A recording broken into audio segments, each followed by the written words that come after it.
नमस्कार दोस्तों। वक्फ संशोधन बिल पास हो गया है, पहले लोकसभा में फिर राज्यसभा में, और इसे लेकर सत्ताधारी पार्टी भाजपा बहुत खुश है। और भाजपा की खुशी लाजमी है क्योंकि उसके नेतृत्व में जो संशोधन लाए थे वे पारित हो गए। पारित इसलिए हो गए कि लोकसभा में भी एनडीए का गठबंधन जो है बहुमत में है और राज्यसभा में भी एनडीए के पास में बहुमत है। ऐसे में दोनों सदनों में यह बिल पास होना तय था और अब यह राष्ट्रपति के पास जाएगा। राष्ट्रपति के साइन होने के बाद में अधिसूचना जारी हो जाएगी, नया कानून लागू हो जाएगा और भाजपा इसलिए खुश है। लेकिन अगर वक्फ संशोधन बिल को पास होने के बाद में कांग्रेस भी खुश हो, अगर इस तरह की चर्चा हो राजनीतिक रूप से, तो फिर कुछ अटपटा नहीं लगेगा क्या आपको? लेकिन ऐसा ही है। हालांकि कांग्रेस की खुशी इसलिए नहीं है कि वक्फ संशोधन बिल पारित हो गया दोनों सदनों में और भाजपा के सामने इंडिया गठबंधन जो था वह मात खा गया, बल्कि कांग्रेस की खुशी इसलिए है कि कई प्रदेशों में लगातार चुनाव हारने के बाद में इंडिया गठबंधन के कई दल जो कांग्रेस नेतृत्व के खिलाफ आवाज उठा रहे थे, वे आवाजें बंद होने के साथ ही इंडिया गठबंधन इस संशोधन बिल के खिलाफ एकजुट हुआ और तमाम वोट एक साथ आ गए। यह कारण है कांग्रेस की खुशी का। दरअसल दोनों सदनों में संख्या बल की बात करें तो लोकसभा में एनडीए के पास में 293 यानी कि 293 वोट थे, सांसदों का समर्थन था। लेकिन जब वोट हुआ लोकसभा में तो एनडीए यानी कि सरकार के समर्थन में और वक्फ संशोधन बिल के समर्थन में कुल मिलाकर 288 यानी कि 288 वोट डाले गए, यानी कि एनडीए गठबंधन को 293 सांसदों का समर्थन जो था वह घटकर 288 पर आ गया और 5 सांसद जो एनडीए के साथ थे वे एनडीए के साथ वक्फ संशोधन बिल पर साथ नहीं रहे। वहीं अगर इंडिया गठबंधन की बात लोकसभा में करें तो इंडिया गठबंधन के पास में सदस्यों की संख्या 231 कुल मिलाकर थी। लेकिन वक्फ संशोधन बिल के खिलाफ जब विपक्ष ने एकजुट होकर वोट डाला तो 231 नहीं 232 वोट डाले गए, यानी कि इंडिया गठबंधन का एक वोट बढ़ गया लोकसभा में। यह बात इंडिया गठबंधन की खुशी का कारण भी है और कांग्रेस की खुशी का कारण भी है। अब राज्यसभा की बात करें तो राज्यसभा में कुल मिलाकर 245 सदस्य हो सकते हैं, 9 सीटें खाली है, 236 का आंकड़ा, उसमें से अब सर्वाधिक वोट लेने थे एनडीए गठबंधन को और 95 की संख्या अकेली भाजपा की थी राज्यसभा सांसदों के रूप में। ऐसे में वहां भी बिल तो पारित होना ही था। लेकिन यहां भी बात वही है कि इंडिया गठबंधन के पास में सदस्य संख्या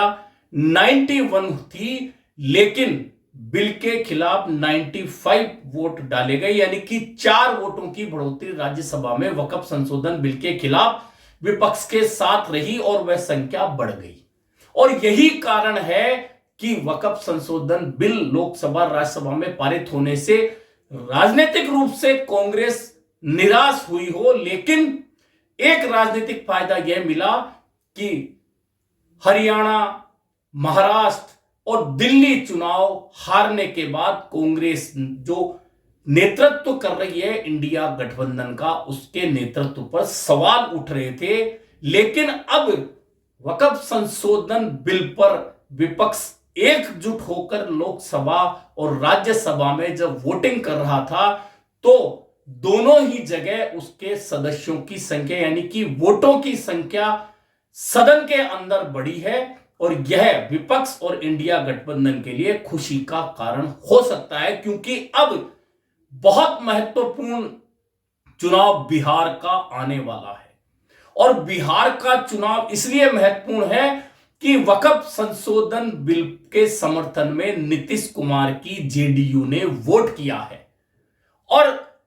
बिहार के मुस्लिम मतदाता जिनकी संख्या इतनी है कि वे अगर एकजुट होकर किसी पार्टी के पास जाते हैं तो वह पार्टी फायदे में रहती है। और अब आरजेडी और इंडिया का वहां गठबंधन है, सीपीएम भी उस गठबंधन में शामिल होती है। ऐसे में जो सामने गठबंधन है भाजपा, जेडीयू और हम मांझी की पार्टी, तीनों पार्टियां हैं, चूंकि अब तीनों पार्टियों ने वक्फ संशोधन बिल के समर्थन में वोट किया है। भाजपा तो सीधे सीधे समर्थन में थी ही, लेकिन हम और जेडीयू का वक्फ संशोधन बिल के समर्थन में आना बिहार का चुनावी मुद्दा बनेगा, यह तय मानकर चलिए। और अगर यह मुद्दा बनेगा तो वहां का मुस्लिम क्या इंडिया गठबंधन के दलों के साथ एकजुट होगा या कुछ हिस्सा फिर से नीतीश कुमार के खाते में भी जा सकता है। हालांकि वहां नीतीश कुमार हारेंगे जीतेंगे ये बाद की बात है, लेकिन भाजपा को वहां किसी तरह का कोई घाटा नहीं होने वाला, यह तय बात मानकर चलिए। क्योंकि भाजपा नीतीश कुमार के वोट लेकर कुछ सीटों पर जीत तो सकती है, लेकिन नीतीश कुमार को जहां मुस्लिम वोट ज्यादा पड़ता था, वह अगर वक्फ संशोधन बिल के समर्थन में वोट देने के बाद में नीतीश कुमार के खिलाफ चला गया तो उसका नुकसान नीतीश कुमार को होगा, भाजपा को कहीं नहीं होगा। और भाजपा इस बात को बहुत अच्छी तरह जानती है, लेकिन भाजपा दूसरी ओर एक काम और कर रही है, और वह काम यह कर रही है कि भाजपा जहां जहां सत्ता में है वहां के वक्फ बोर्ड जो बने हुए हैं, उनके जो चेयरमैन हैं, उनसे इस बिल के पास होने के समर्थन में बयान नहीं दिलवा रही, बल्कि कई स्वागत कार्यक्रम भाजपा के रखवा रही है। और भाजपा अल्पसंख्यक मोर्चा की ओर से इस बिल को पारित होने के बाद में खुशियां मनाए जाने के कार्यक्रम रखे गए हैं।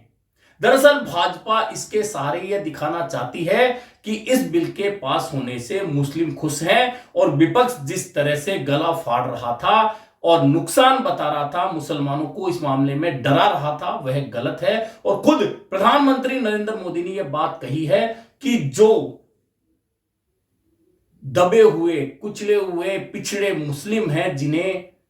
कुछ नहीं मिलता था, यह बिल पारित होने के बाद में उन्हें उनका हक मिलने लगेगा। अब उनका हक वक्फ समर्थन, यह बिल जो है जिसके समर्थन से पास हो गया, पारित हो गया, कानून नया बन जाएगा, उससे उन्हें क्या फायदा होगा यह तो वक्त बताएगा। लेकिन अब असली लड़ाई यह है कि वक्फ की जो जमीनें वर्षों से वक्फ संपत्तियां बनी हुई है, जिनमें बहुत सी सरकारी जमीनें भी हैं, निजी जमीनें भी हैं, अब उन जमीनों पर क्या होगा, क्या उन्हें खाली कराया जाएगा? क्योंकि अब जो नया कानून जब बनकर अधिसूचना जारी हो जाएगी और राज्य सरकारें और केंद्र सरकार उस पर काम करना शुरू कर देंगी, तो क्या वे जमीनें जो अब तक वक्फ के रिकॉर्ड में कायम है, कुछ सरकारी जमीनें भी हैं, कुछ निजी भी हैं, तो क्या अब उन जमीनों से वक्फ का कब्जा हट जाएगा? असली खेल तब शुरू होगा। और विपक्षी सांसदों ने जो बात कही है उसमें सबसे बड़ी बात यही है कि आज वक्फ संशोधन बिल लाकर वक्फ की जमीनों को कुछ लोगों को देने के लिए यह सब कुछ राजनीतिक रणनीति के तहत किया गया है। अब इसके बाद में अन्य समुदायों के खिलाफ भी वर्तमान एनडीए सरकार इसी तरह के बिल लाकर उनकी जमीनें, उनके धार्मिक स्थलों को भी कब्जा लेने का काम करेगी। यह बात विपक्षी दल कह रहे हैं, तो दूसरी ओर सरकार का मत है कि यह विपक्ष सिर्फ अलग अलग धर्म के लोगों को डराकर अपनी राजनीति चमका रहा है, जबकि वक्फ बिल जो है, जो पास किया गया है, नया कानून जो बनेगा, उसमें किसी की कोई भी जमीन जिस पर कोई कब्जे करके बैठा है या जिनका कब्जा वर्षों से है, उन्हें खाली नहीं कराया जाएगा। लेकिन अगर कोई कानूनी वाद विवाद होगा, उसमें पहले वक्फ का फैसला अंतिम होता था, लेकिन अब उसे अदालतों में चुनौती दी जा सकेगी। यह सरकार का पक्ष है। हालांकि ऐसी संपत्तियों के बहुत सारे मामले अभी भी सुप्रीम कोर्ट में चल रहे हैं और अब जो ये नया कानून बना है उसकी संवैधानिक शक्तियों को चैलेंज करने के लिए कांग्रेस सुप्रीम कोर्ट का रुख करने जा रही है। और इसलिए करने जा रही है कि कांग्रेस का मानना है कि यदि यह कानून लागू हो गया तो मुस्लिम समुदाय जो वक्फ के नीचे आता है उसकी जो प्रॉपर्टियां हैं उसमें मस्जिदें, मदरसे और बहुत सारी अन्य स्थल बने हुए हैं उन्हें तहस नहस किया जा सकता है। कांग्रेस ने अब अगली रणनीति लोकसभा और राज्यसभा में वक्फ संशोधन बिल के विरोध करने के बाद अब कांग्रेस इसके खिलाफ सुप्रीम कोर्ट का रुख करने की तैयारी में है और जल्द ही कांग्रेस याचिका इस मामले में दायर करने वाली है कि यह जो कानून नया पारित हुआ है वह अधिसूचना जारी होकर जैसे लागू करने की होने की स्थिति में आए, उसकी संवैधानिक जो शक्तियां हैं, संवैधानिक शक्तियों से आप समझिए कि उसके हाथ में जो पहले पावर थे उन्हें मूल रूप से इसमें बदल दिया गया है। बदल यह दिया गया है कि इसकी कमेटी में अब 2 महिलाएं होना आवश्यक होगी, गैर मुस्लिम सदस्य होना आवश्यक होंगे और यही सबसे बड़ा पेच है जिसका विरोध मुस्लिम समुदाय के अधिकांश लोग कर रहे हैं कि यदि अन्य समुदाय के लोग वक्फ बोर्ड में आ सकते हैं तो अन्य समुदाय के जो धार्मिक बोर्ड बने हुए हैं उनमें क्या मुस्लिम समुदाय को भी एंट्री मिलेगी। यह बात अब बड़ी तेजी से उठने लगी है। हालांकि फिलहाल चूंकि अब वक्फ संशोधन बिल लोकसभा राज्यसभा में पारित हो चुका है, यह भी तय है कि राष्ट्रपति उस पर साइन बहुत जल्द कर देंगी और अधिसूचना भी जारी हो जाएगी। इसके बाद कांग्रेस सुप्रीम कोर्ट जाती है और उसकी कितनी सुनवाई चलती है, क्या वह याचिका दायर होने के बाद स्वीकार होती है, सुप्रीम कोर्ट जल्द सुनवाई करता है, क्या उसकी संवैधानिक चुनौती को स्वीकार किया जाएगा सुप्रीम कोर्ट की ओर से, उस पर सुनवाई होगी या उसमें कुछ बदलाव की बात होगी, यह सब बातें बहुत लंबा समय लेंगी। लेकिन अभी तो भाजपा जहां वक्फ संशोधन बिल के पारित होने पर खुश है तो कांग्रेस इंडिया गठबंधन के फिर से एक साथ आने पर खुश होती दिख रही है। अभी के लिए इतना ही, फिर मिलेंगे नए मुद्दे पर चर्चा के साथ।